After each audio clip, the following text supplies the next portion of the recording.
वंदे मातरम। स्वागत है आप सबका आज के वीडियो में। और आज हम आपके सामने उपस्थित हैं प्रश्नावली 10.1 का क्वेश्चन नंबर 6 लेकर। तो देखिए क्वेश्चन नंबर 6 कैसे सोल्व होगा। तो लेते हैं क्वेश्चन नंबर 6। और क्वेश्चन नंबर 6 क्या कह रहा है हमसे? क्वेश्चन नंबर 6 कह रहा है कि BC रेखाखंड है, रेखाखंड BC के दोनों ओर यानी विपरीत ओर दो समद्विबाहु त्रिभुज हैं, PBC और QBC। ये दो समद्विबाहु त्रिभुज है। समद्विबाहु त्रिभुज का मतलब ये है कि ये वाली भुजा और ये वाली भुजा बराबर है और ये वाली भुजा और ये वाली भुजा भी बराबर है। हमें सिद्ध करना है कि PQ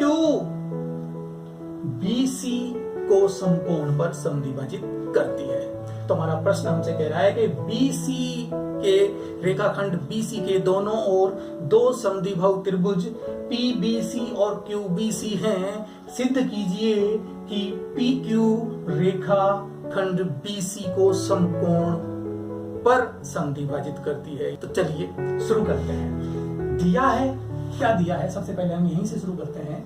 हमें दिया है, तो दिया है दो समद्विबाहु त्रिभुज, त्रिभुज PBC और त्रिभुज QBC समद्विबाहु त्रिभुज हैं। त्रिभुज PBC और त्रिभुज QBC दो समद्विबाहु त्रिभुज हैं। समद्विबाहु त्रिभुज एक ही आधार, दोनों का आधार क्या है? एक ही आधार BC पर विपरीत और स्थित है। यही दिया है, विपरीत और स्थित है।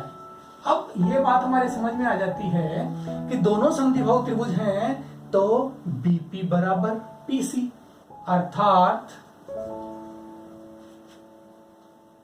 PB बराबर है PC के एवं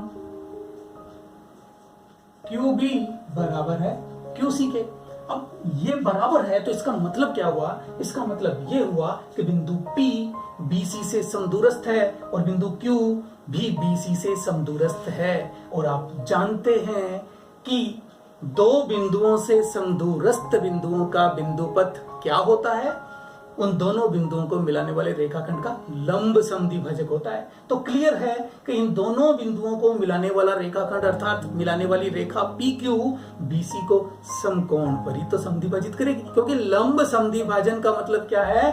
समकोण पर समद्विभाजित करना। तो क्लियर है, अगर हम PQ को लंब समद्विभाजक सिद्ध कर देते हैं तो ऑटोमेटिक BC समकोण पर समद्विभाजित होती है। तो चलिए इसको लिख देते हैं।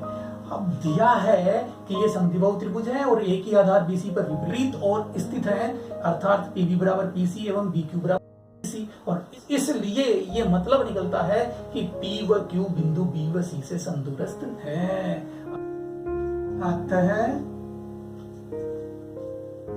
बिंदु P व Q, ये वाला बिंदु P और ये वाला बिंदु Q, बिंदुओं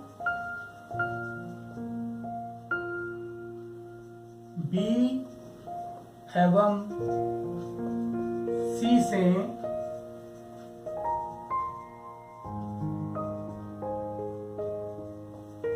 समदूरस्थ हैं। अब बिंदु B व C से समदूरस्थ हैं P व Q, अतः PQ BC के लंब समद्विभाजक पर होंगे।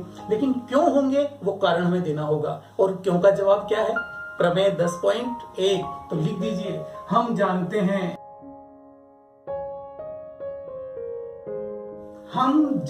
हैं कि दो बिंदुओं से समदूरस्थ बिंदुओं का बिंदुपथ, इन दोनों बिंदुओं से समदूरस्थ बिंदुओं यानी P और Q का बिंदुपथ, उन दोनों बिंदुओं को मिलाने वाले यानी B और C को मिलाने वाले रेखाखंड यानी BC का लंब समद्विभाजक होता है।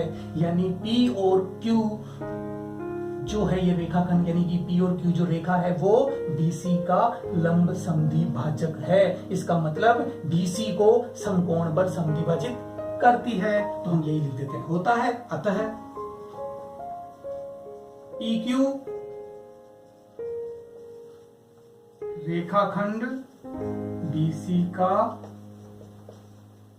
लंब समद्विभाजक है।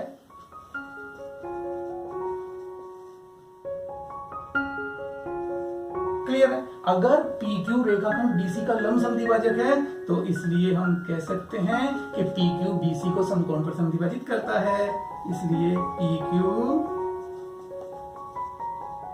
रेखाखंड BC को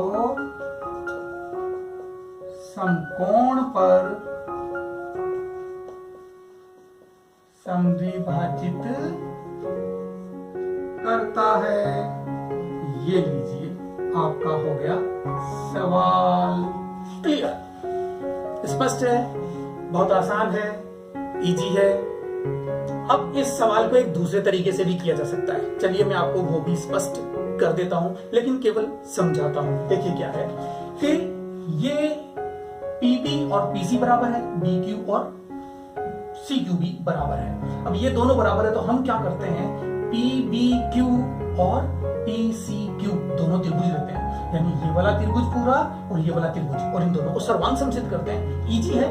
इस त्रिभुज का ये वाला रेखाखंड और इस त्रिभुज का ये वाला रेखाखंड बराबर है, ये वाला रेखाखंड और ये वाला रेखाखंड भी बराबर है, तथा PQ उभयनिष्ठ रेखा है, इसलिए दोनों त्रिभुज सर्वांग सम त्रिभुज हो गए। यानी कि PBQ और PCQ दोनों सर्वांग सम त्रिभुज हैं, और सर्वांग सम है तो फिर दोनों के ये वाले कोण भी बराबर होंगे। और अब आप ऐसा कीजिए कि इस बिंदु को तो कोई भी नाम दे दीजिए और इन दो त्रिभुजों की बात कीजिए। ये दो त्रिभुज कौन कौन से, PBA और PCA। इन दोनों त्रिभुजों को लेकर फिर से हम सर्वांग समता की बात करेंगे।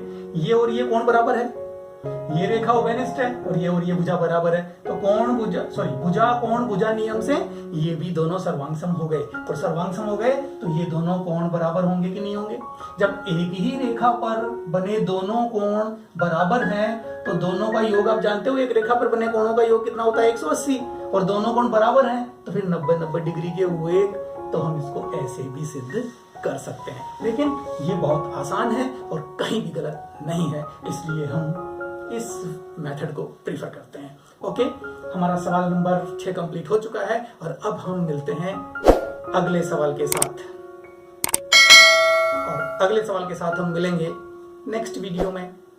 तब तक के लिए बाय।